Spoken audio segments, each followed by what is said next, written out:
Bonjour tout le monde. Je vous fais cette petite vidéo parce que voilà, j'ai été dépisté positif au Covid-19 il y a de ça maintenant une semaine. Alors déjà, je vais vous raconter un peu le parcours que j'ai vécu jusqu'à temps que je sois certain d'être positif au Covid-19. C'est simple, c'est un parcours du combattant. Pour vous expliquer ça, j'ai eu des symptômes somme toute assez léger, très très léger même par rapport à certains collègues ou amis moniteurs de ski qui ont été infectés aussi. Moi, ça a été vraiment bénin, jusqu'à maintenant très bénin même. Douleurs passagères articulaires comme une grippe, une légère fièvre sans être alarmante, à peine 37,3, voilà, rien d'extraordinaire. Une toux, légère, lancinante qui vient là, voilà. Donc ça m'a un peu alerté parce que ça a duré pendant une quinzaine de jours, alors toujours avec ces histoires, oui, n'appelez pas le 15, ne vous déplacez pas, appelez votre médecin et restez chez vous. Oui, c'est bien, restez chez vous. Ouais. Restez chez vous, et puis si vous l'avez, priez pour ne pas crever dans votre coin, soit du Covid-19, on n'en sait rien, soit d'autres choses parce que en fait le Covid-19 réveille certaines pathologies et j'y reviendrai plus tard. Par contre, voilà, à partir de ce moment-là, j'ai donc appelé mon médecin traitant, en qui j'ai une entière confiance, qui m'a d'ailleurs dit que le traitement chloroquine et l'antibiotique là, du professeur Raoult, personnellement, il sentait qu'il en était atteint, voilà, il tenterait parce que il n'y a rien de dangereux sur des molécules qui sont connues. Et donc, il me fait dans un premier temps une prise de sang pour savoir justement quels sont les taux, s'il y a des taux anormaux dans tous les relevés qu'il voulait avoir. Et donc, la conclusion fait que, voilà, il a décidé de me faire une ordonnance pour être testé au Covid-19. Ouais, je fais encore un petit peu, mais c'est vraiment léger. Suite à ça, donc, parcours du combattant pour trouver un laboratoire qui va bien vous tester. Donc j'en avais un à côté de chez moi où j'ai fait ma prise de sang, qui m'a envoyé de labo en labo, et j'ai réussi à me faire tester. Euh, Même si je suis pas aide-soignant ou soignant ou parmi les flics ou tout ça, qui au passage font très bien leur boulot dans ce que vous savez, mais pas forcément dans la protection du peuple, où normalement c'est leur première mission. En même temps, ils ne nous protègent pas, ils nous oppressent, mais ça c'est un autre débat. Donc pour finir, j'ai réussi à trouver un labo pas loin de chez moi qui me teste. Et là, ça fait déjà quand même à peu près 3 semaines hein, pour pouvoir obtenir un rendez-vous au test. Je me fais tester.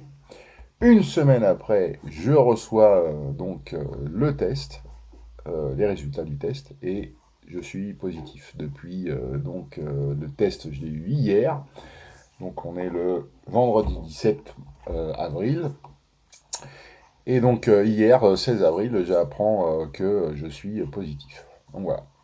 Ça veut dire que j'ai ma mère qui est avec moi, qui a 84 ans, ma compagne qui est atteinte d'une pathologie et puis qui faut surtout pas qu'elle attrape le Covid-19. C'est mon neurologue avant que je sois au courant de mon test positif, je venais juste de lui dire. Et voilà, ça veut dire que avec ce gouvernement assassin qui fait rien pour mettre en place les tests au plus vite et qui court après des masques alors que pour le moment les masques ne sont pas forcément utiles, à part pour ceux qui sont malades. On voit très bien qu'en Asie, les gens qui sont malades portent un masque par habitude pour ne pas contaminer les autres. mais pas pour se protéger soi-même. Le but du masque, dans un premier temps, c'est de ne pas contaminer les autres. Et en Asie, ils l'ont très bien compris depuis de nombreuses années. Et l'important, c'est de tester les gens pour savoir ce qu'ils ont et pouvoir savoir de quoi il faut les soigner. Et donc, ben voilà, moi j'ai fait courir des risques. Donc là, maintenant, je suis confiné chez moi dans un appartement à 80 km de ma mère, de ma compagne, parce que justement, j'ai été testé au Covid-19. Moi, comme je vous dis, tout va très bien. J'ai pas de symptômes particulièrement pénibles. Voilà. Je suis même en rémission. Seulement que maintenant bah, que je suis en rémission, à partir du moment où vous avez été testé positif, et à partir du moment où vous commencez à vous sentir mieux, et ben, vous êtes encore contaminant pendant une dizaine de jours. Pour en revenir simplement à ce Covid-19, c'est rien d'extraordinaire. C'est un virus qui est comme une grippe. Sauf que, comme une grippe, ou comme n'importe quel autre virus, si vous avez une pathologie grave, il vous l'aggrave. Voilà, c'est le cas de le dire. C'est-à-dire que si vous avez, par exemple, je ne sais pas moi, des problèmes respiratoires, le Covid-19, comme une grippe, va vous atteindre vos voies respiratoires, parce que votre métabolisme s'emballe pour combattre le virus, et donc forcément vos fonctions vitales vont être touchées. Et c'est simplement ça. Si vous avez une santé, voilà, qui est bonne, que vous n'avez pas l'habitude d'aller voir le médecin pour n'importe quelle chose, c'est parce que vous avez un métabolisme qui a tendance à s'auto-guérir, vous avez pratiquement pas de crainte.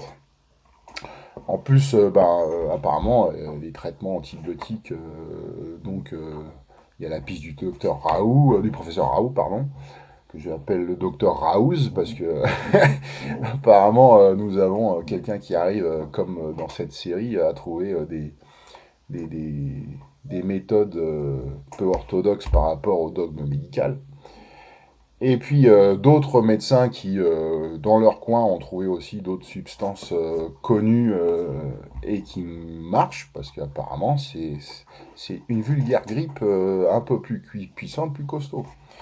J'ai même des amis médecins ou même des clients médecins, parce que comme je vous ai dit, je suis moniteur de ski, qui, sachant que je suis positif au Covid-19, dit bah, viens me voir, parce que moi j'aimerais bien le choper pour être immunisé. À partir du moment où vous soignez tout seul dans votre coin et que vous arrivez à justement combattre ce virus comme une grippe, vous êtes immunisé. Donc arrêtez de paniquer avec ça. Ce qu'il faut plutôt, où il faut plutôt paniquer, c'est paniquer sur cette ambiance qui est anxiogène et voulue. C'est tout. C'est là, il faut paniquer parce que ça sent mauvais au niveau économique, ça sent mauvais au niveau politique et on voit bien justement l'ambiance des forces de l'ordre qu'elles mettent au quotidien avec cette attestation ridicule où on se auto-atteste un droit de sortie, mais ça n'a aucune valeur. C'est comme si vous vous faisiez une propre ordonnance alors que vous n'êtes pas médecin. C'est complètement ridicule.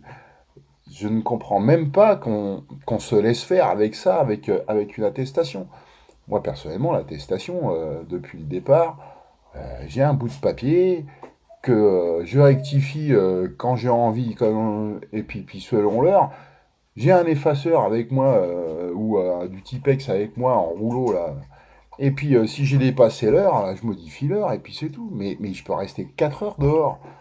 Comprenez? Ça n'a aucun sens, cette attestation. Et tout, depuis le début, n'a aucun sens. La logique est, et je pense que si chacun a du bon sens, c'est qu'il faut détecter les gens, les pister, les tester pour qu'ils soient, qu'on sache ce qu'ils ont, s'ils sont en Covid-19, et puis à ce moment-là, les soigner en les mettant en quarantaine. Et on ne parle pas de confinement. Le confinement, c'est un mot politique, c'est de la novlangue. Si vous avez lu 1984, vous comprenez que c'est des mots qu'ils inventent pour nous faire peur. Non, on appelle ça une mise en quarantaine. Il y a des hôtels qui en ce moment peuvent être réquisitionnés, et je pense que je ne suis pas le seul à le dire, et c'est une logique, c'est un bon sens que tout le monde peut avoir, même vos enfants, si vous leur posez la question de comment pouvoir sortir de ce problème, ils vont vous le dire, mais pourquoi on ne met pas les gens qui sont malades à part et qu'on les soigne? Et puis ceux qui ne doivent pas être atteints de cette pathologie, on les protège. C'est tout.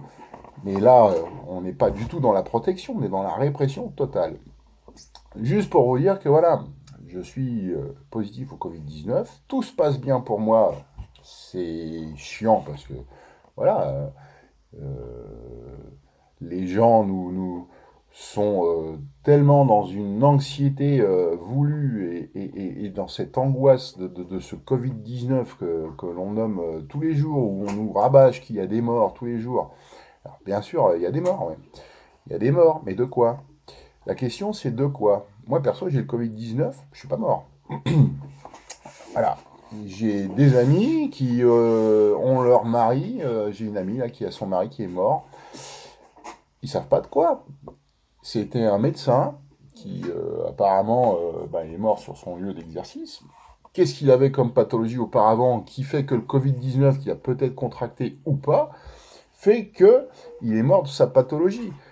Donc, il y a des personnes qui sont mortes en étant sportives bien portantes et tout, mais ils avaient certainement une pathologie naissante qu'ils ne savaient pas. Ça l'a juste déclaré.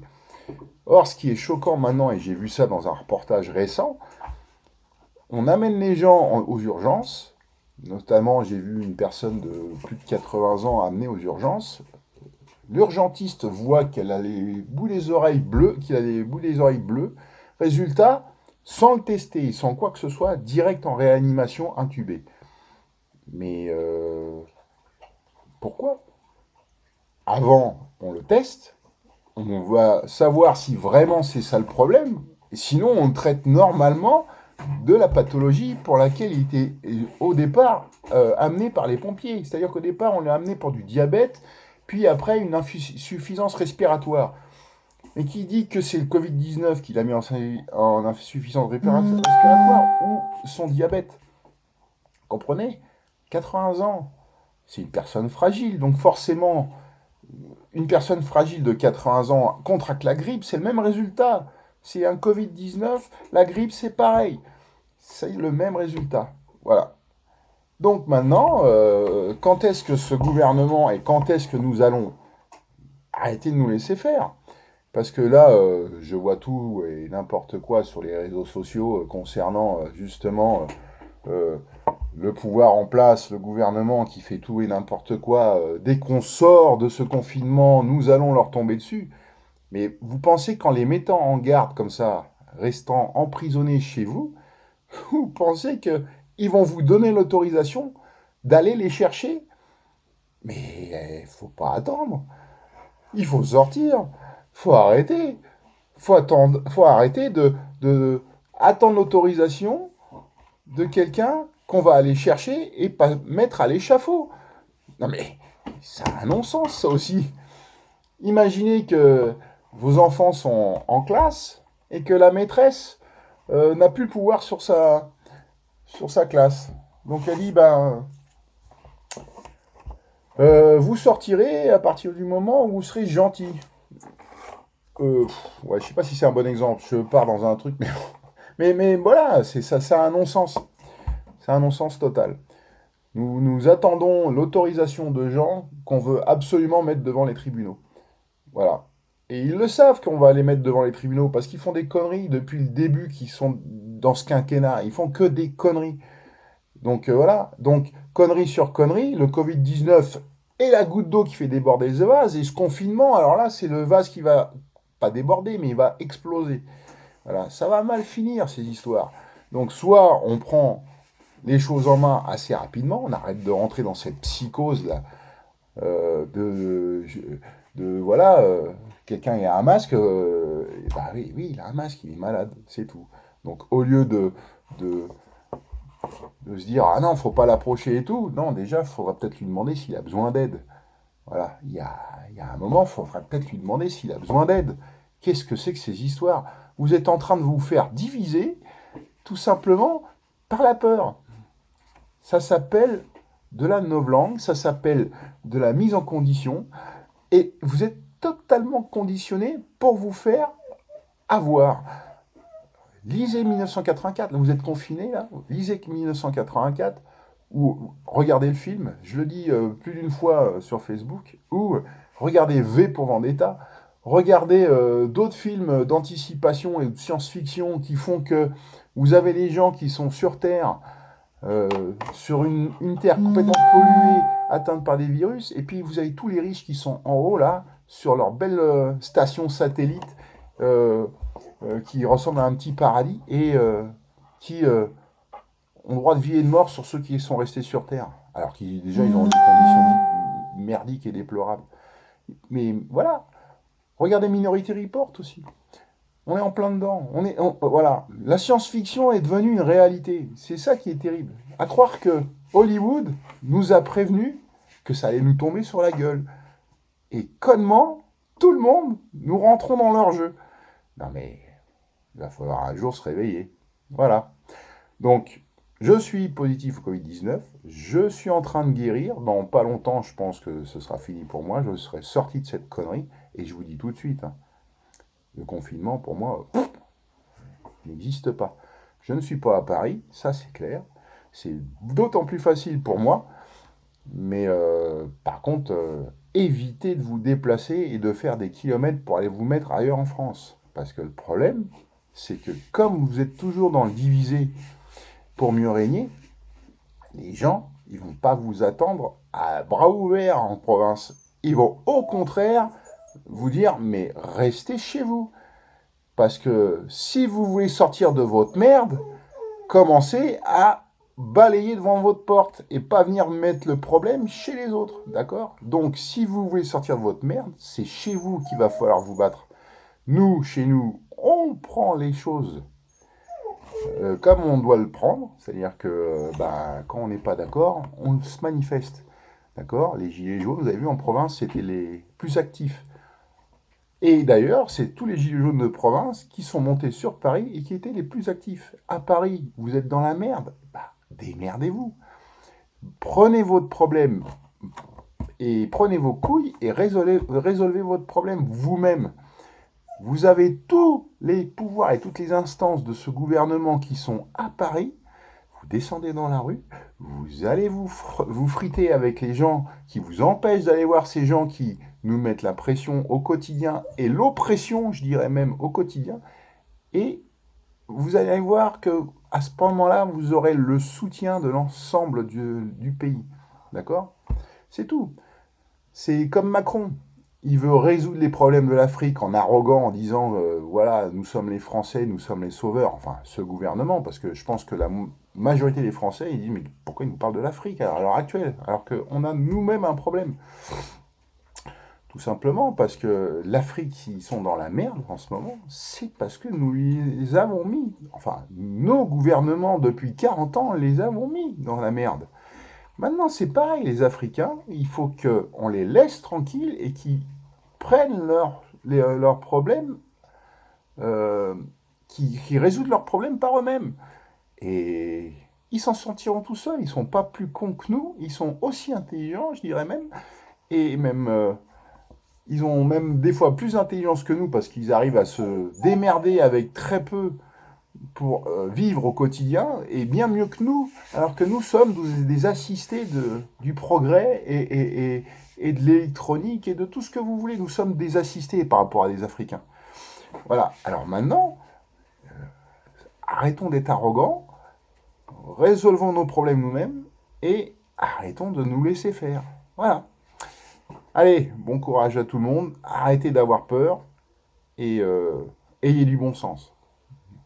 Salut!